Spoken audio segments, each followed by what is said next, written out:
Hello! I am feeling terribly burnt out. There's no books that I am particularly excited about picking up, including the ones I'm in the middle of. There's no videos I'm particularly excited about making. I'm just feeling down in the trenches, and before resorting to taking a break, which is an option that I might take, I've decided instead to go a different route. And the route we are going is we're switching up my reading, because for the last 8 books I've read, I have full-on hated half of them. Like, the trends are doing bad right now. And the other half are like, okay, urban fantasy or really dense fantasy, and I'm just like done with the fantasy life for now. So we are switching gears to things that are easy to read. I'm going to be reading from here on out short books that are thrillers or rom-coms. Just those. I want to be in my thriller, rom-com era, easy books to read, very digestible, quick. That's my goal until I feel like picking up a dense fantasy book again.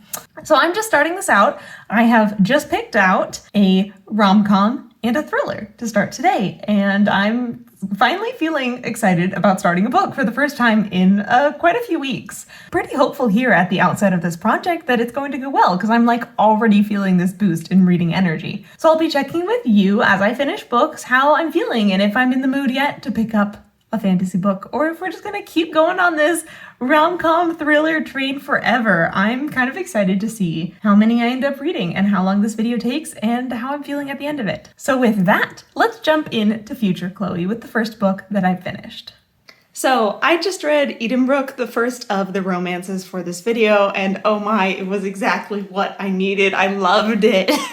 This is a historical romance novel that I highly recommend. It's very soft and full of emotional turmoil all at once. This book follows Marianne, a single woman living with her grandmother, and then she gets invited along to spend the summer at this very nice estate along with her twin sister, who's friends with the owners. And she has lived her whole life and accepted her role as living in the shadow of her twin sister, who's way more beautiful and accomplished than her, and her sister has dibsed a guy at that estate, but was kind of vague about which one she wanted. And Marianne arrives about a week before her sister and starts getting to know some of the guys there, and of course, she starts falling in love with one of them, who definitely isn't the one that her sister called dibs on. No way. And you know what? This book was really cute. This book was also like tugging at my heartstrings. I almost cried several times because when things fall through from, of course, all the silly normal romance reasons like miscommunication and people not having enough self-confidence, but because I connected so much to these characters, like it all hit, and I was feeling so sad for them and so happy when everything ended up great, because of course it's a romance. Everything always ends up great. And that is exactly what my brain needed today. A very sweet, soft, cute, emotional romance. I was thinking that this would be more rom-com-y than it actually ended up being, but I think this was actually what I needed. More comedy thrown in here wouldn't have improved it. I really enjoyed the emotional rawness. I think one of the things that I especially connected to in here is that I too have an older sister who, at some points in my childhood, I really did feel like I was in her shadow, and it was just better not to compete and not to do the things that she liked because I couldn't beat her, which is exactly the mentality and relationship that these sisters have in this book. So that like extra struck home for me. It was kind of funny. I was looking through various reviews, and most of them for this book are very positive, and then some of them are negative. And I saw someone like writing about how unrealistic the sister relationship was, and I'm like, what? Have you had an older sister? This is exactly what it's like. Anyway, it's beautiful. It certainly does have some Pride and Prejudice vibes, but with more angst and turmoil over some grief, and very much more blatant, flirty banter. So now I'm off to choose my next romance. I'm not sure what I want, but I'm sure whatever it is, it'll be great, because I am so full of reading hope right now. I've also started my first thriller that I picked out, and I am also very much digging that, and I'm sure I'll update you on that soon. The next thriller I finished ended up being Good Girl, Bad Blood. That isn't the next thriller I started. I'm still working on another one, but it is the first one I finished. So here we are to talk about it. So this is the sequel to A Good Girl's Guide to Murder. And I don't know if I'd actually categorize these as thrillers. They're more like teen detective coming-of-age mystery novels. But I needed to read this one next because my husband was waiting for me to, so we could talk about it. Overall, I liked it less than book one. One of the things I think that makes the first book, A Good Girl's Guide to Murder, so successful is that every chapter you get like a check-in report as our protagonist is like writing up a school report about her murder investigation. So one of the things that was in book 1, A Good Girl's Guide to Murder, that I think book 2, the one I just read, is kind of lacking, is that the mystery had so many cards up his sleeve. It had so many suspects, so many red herrings, like it was complicated and messy, and that's what made it work. And then there were anonymous people threatening our main character. That one really gave it a sense of danger. Book 2, there wasn't that threat level. There wasn't the danger feeling. And there also wasn't all that many suspects. Like as I was nearing the end of the book, I made my guess of who it was, and the guess was just based on like, well, this is the only extraneous character that could have done it, and I was right. So definitely with the lack of good danger and a good thread of mystery suspects, it was honestly kind of dull. From a thriller perspective, if we were just talking about this as like a teen coming of age novel, I think it's more successful than book 1. And you can catch me and my husband's thorough review of the entire series. I'll link that video down in the footnotes for you if you would like more of my thoughts on the positives of that book, because there's plenty. But as a thriller that is easy to read, meh, I'd give it like 2 stars based on that rating. So I had a good time with it, but I'm not really enamored. So I'm not really ready to pick up like an intense fantasy book yet. So next, I'm gonna pick out a romance. I've gotten a recommendation from my sister who reads a lot of rom-coms. Oh, and of course I had to film this review in the woods in honor of all of the scenes in the woods in the book I just read. So, back in the woods for the next check-in because I enjoyed it so much last time. I have now finished another thriller and it was pretty good. I read His and Hers by Alice Feeney. The reason that I chose this one is because I've read another Alice Feeney in the past, and I really love that one. Let's talk about the things that I loved about His and Hers, and then I'll talk about the things that I didn't love as much. His and Hers has 2 narrators, a guy and a woman. The woman is a news reporter, and the guy is a detective, and they are both investigating a murder. What's even juicier is that they both have a personal connection to this murder and to each other, and it's not a positive one. So it's very much an angst-filled, character-focused kind of thriller in that way, which I love. I also love the way that this author does a lot of little twists, that she would always be giving us these little clues, and then I would assume that things were happening. I would just assume, oh, that's their relationship. Oh, that's obviously what's happening here. And then I'd be wrong, like every time, which was really fun. It definitely encouraged me to stay on my toes, and I was totally surprised by most of these small reveals. Now let's get into the things that I didn't like as much about this book. First one being the big reveal, you know, the big whodunit at the end of the book. I totally saw it coming, which is kind of disappointing because one of the reasons I love the other thriller by this author is that I didn't see that twist coming at all. And I think I'm like in the minority on this because looking through the negative reviews of this book, all of them are like, that final twist was so random and out of pocket and like didn't make any sense, and how could you ever see that coming? It's like, guys, obviously that was the twist. Honestly, I think that's some of the energy that this book was missing for me, was like the sleuthiness. Like I started the book and our 2 narrators were a reporter and a detective. So I'm thinking, of course there's gonna be a lot of investigating in this book, right? Like that's what's gonna happen. And then, no. There wasn't actually that much investigation happening in this book. Neither of our narrators, despite it being their literal jobs, really spent that much time trying to figure out who done it, or following up leads, or any of the other normal detective-y work, which was quite disappointing to me because I was hoping we were going to get an angsty detective duo out of them, and then neither of them actually played the role of detective. So in the end, I would give His and Hers 4 stars. I thought for the majority of the time it was quite clever and well-paced and had lots of good small reveals. Now the next question is, of course, how am I feeling about reading right now? And I'm feeling a little done with thrillers. Because I don't know, the last 2, they were like good, but I need something to knock my socks off right now. And they didn't. So I think I'm gonna pivot and try to focus on romance for a book or 2. I have my next romance and my next thriller already planned out. So we'll see how that goes, because right now I do not have any desire to pick up a fantasy book. And oh wow, it's really starting to rain over here. So we're gonna have to wrap this up pretty quick. But I'm still much in the mood for just like popcorn easy literature. I don't want to start any series. I don't want to have to remember any fantasy worlds. I just want something that's going to entertain me, you know? So I've got an update on not one, but 2 romance novels that I finished in like the last day. So the first one was Things You Save in a Fire. And this one was just what I needed. Like even more so than any of the other romance novels, because this one was super feminist. Part of the reason why I was so burnt out on all of those epic fantasy novels and stuff is because a lot of them were very sexist and it was just driving me insane.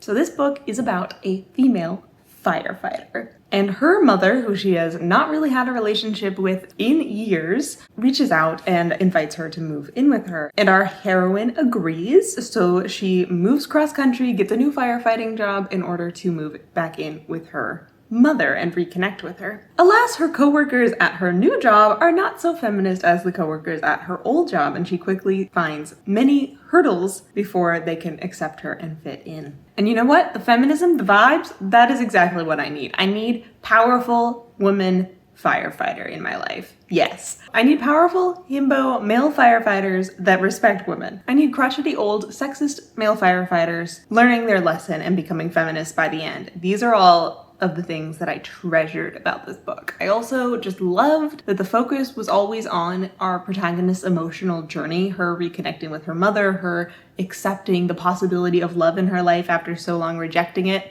Exquisite. No notes. I gave Things You Save in a Fire 4 stars. So the next book I read was The Dead Romantics. And this is a one that was published recently and I picked up because of a lot of buzz. Oh, by the way, Things You Save in a Fire I picked up because it was a recommendation by my sister.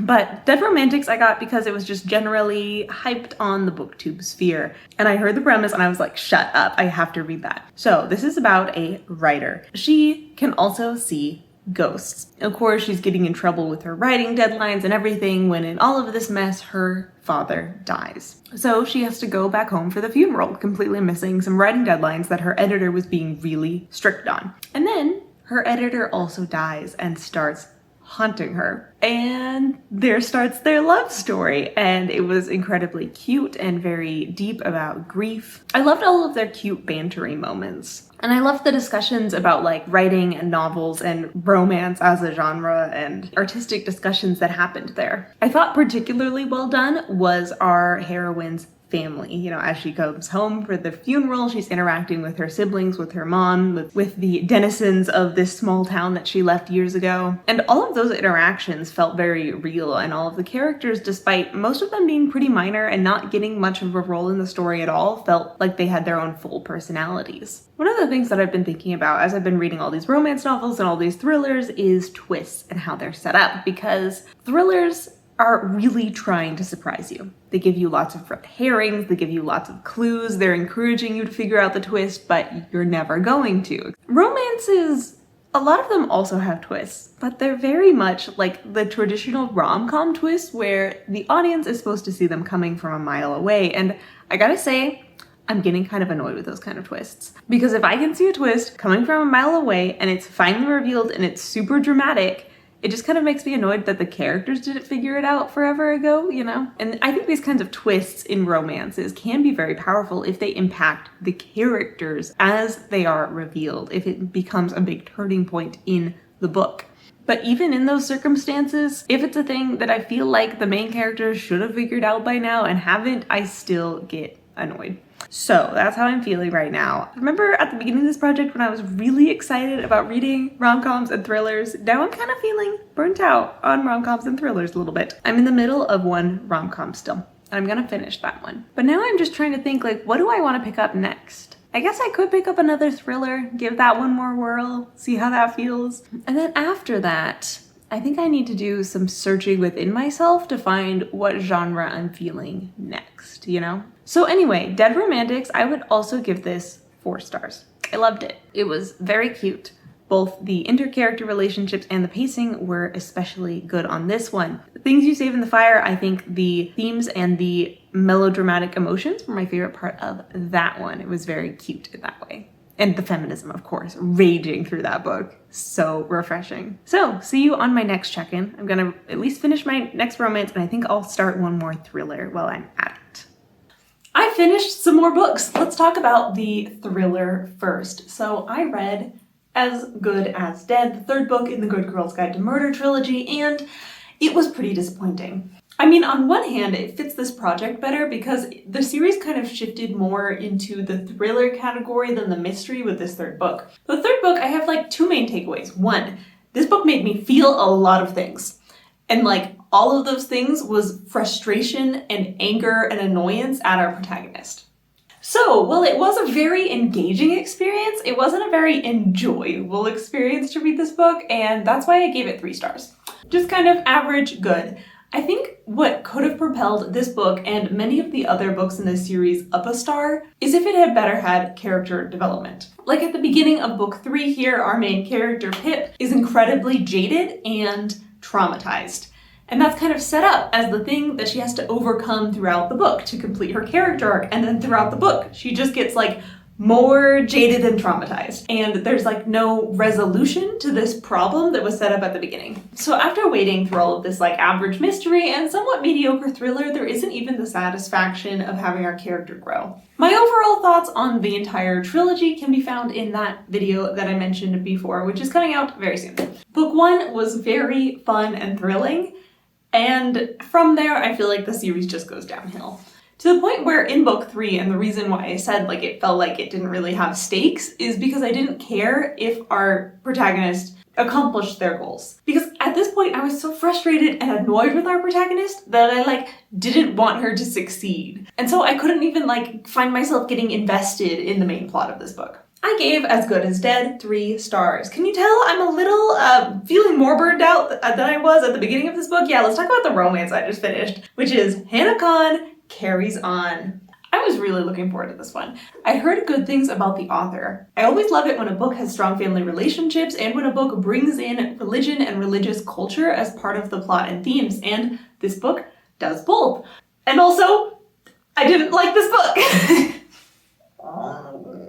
So, Hana Carries On is about a 20-something young adult woman still living at home with her parents. Her family runs a small, struggling restaurant, but Hana's dream is to get into radio and run her own show. But both of these things are really struggling in her life and coming into conflict. She has an anonymous online pen pal who loves her podcast and who she's really close to. And there's also a new kid on the block who she has an antagonistic relationship with connected to her mom's restaurant. So it's a romance, you can guess where that goes, and I liked a lot of things about this novel. I loved the family dynamics, I loved the defined personality of our narrator. I loved how there were many nuanced, complicated sources of conflict in this story. What I didn't like and what made me give up on reading this book at about 40% in was it was just way too cheesy for me. Over the top cheesy, and I couldn't stand it. It was driving me crazy.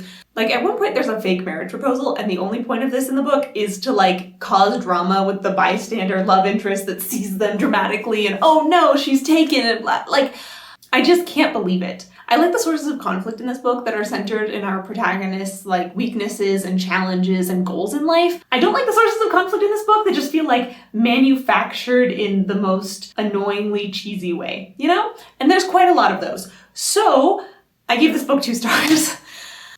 I'm feeling not too good about romances or thrillers. Right now I'm in the middle of one more thriller and I'm gonna finish it up, but I gotta find something else to read. I'm not in the mood to continue on my hardcore fantasy trends. I'm not in the mood to continue with romance thrillers. So I'm gonna be thinking and trying to figure out, what do I want to read now? But first, let's talk about that one last thriller as I finish it. For the 8th book of this video, I read The Only One Left by Riley Sager.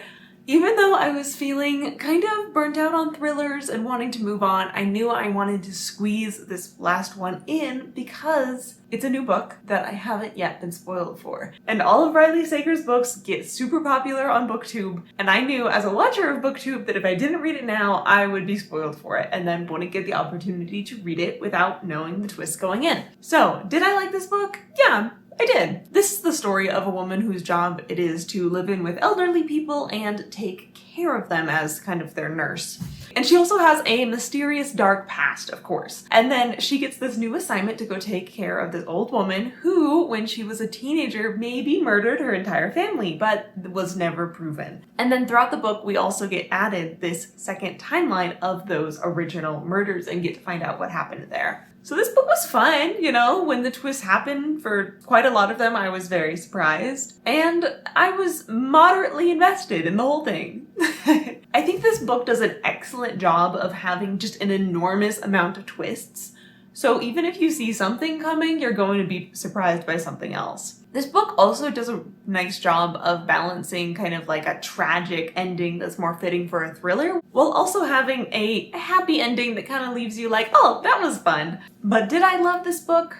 No, not really. It was just like an entertaining audiobook to listen to while I was driving mostly. I think my very favorite thing about this book is that it takes place at this mansion on the cliff that's all like crumbling and dilapidated, and throughout the book, more and more of the mansion starts like falling apart and pieces of the cliff start breaking away. And those vibes were top tier. The vibes of we are living in this mansion that is literally falling apart and also metaphorically falling apart as the truth of the murder slowly comes out and all of these crazy events happen. Very on the nose, but very fun. What more can I say? I gave The Only One Left 3 stars. The more thrillers I read, the more I realize that the only ones that I really love are like ones that are more character focused and also ones that are more mystery. Because while all of these grand reveals are like exciting, they're not as emotionally engaging as I'm looking for. And to flip that, while romances tend to be really emotionally engaging, I feel like they're missing some of like the plot hook and the grand reveals and the entertainingness that I also love. So while I do love many elements of romances and thrillers, I think what this video really taught me is that just reading them isn't as satisfying. Is that neither of those genres are really for me and my taste. Like they're fine, but I kind of feel like more disheartened about reading at the end of this project than I did at the beginning of this project. So it was definitely a failure. So now the question is, what's going to be the next project? What books am I going to pick up now? And me, being me, I decided that I needed to turn to the data. So here's a quick tour into the new spreadsheet breakthrough I've had. So I track all of my reading with various spreadsheets, and I decided that we needed to figure out what genre am I most likely to find a 5-star in. And before I looked at any of the numbers, I predicted that it was going to be urban fantasy, and I was wrong. So let me share the numbers. So I've collected over the past few days all the books I've read in the past 2 years, except duplicates. Right now, we are at 297, but I can change that because there's a few books I haven't put in yet. Dead Romantics, and I don't remember what day that was, but I gave it 4, and it is a romance. We've got As Good as Dead, gave it 3 stars, and it is a mystery thriller section. And then we've got Hana Carries On, which I gave 2 stars, and it's a romance. So I split up all of my books into 1, 2, 3, 4, 5, 6, 7, 8, 9, 10, 11 genres. We have literary fiction, nonfiction, high fantasy, graphic novels, romance, mystery thrillers, urban fantasy, romantasy, which is fantasy romance, sci-fi, and Romanscifi. I tried to look up if there was a fun word like romantasy for sci-fi romance, and I couldn't find anything online, so I made it my own.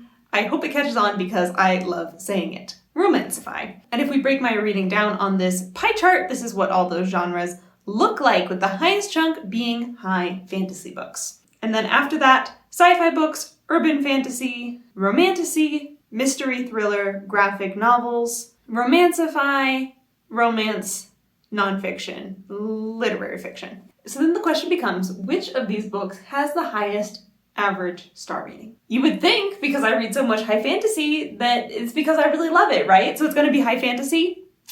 The answer is no. Because these genres are ordered in how much I like them, and it turns out Romanscifi takes the cake. By far, my most highly rated genre is sci-fi romance, which does kind of make sense because I love myself a sci-fi and a romance, and together is a wonderful combination. After that is sci-fi, and after that is romantasy.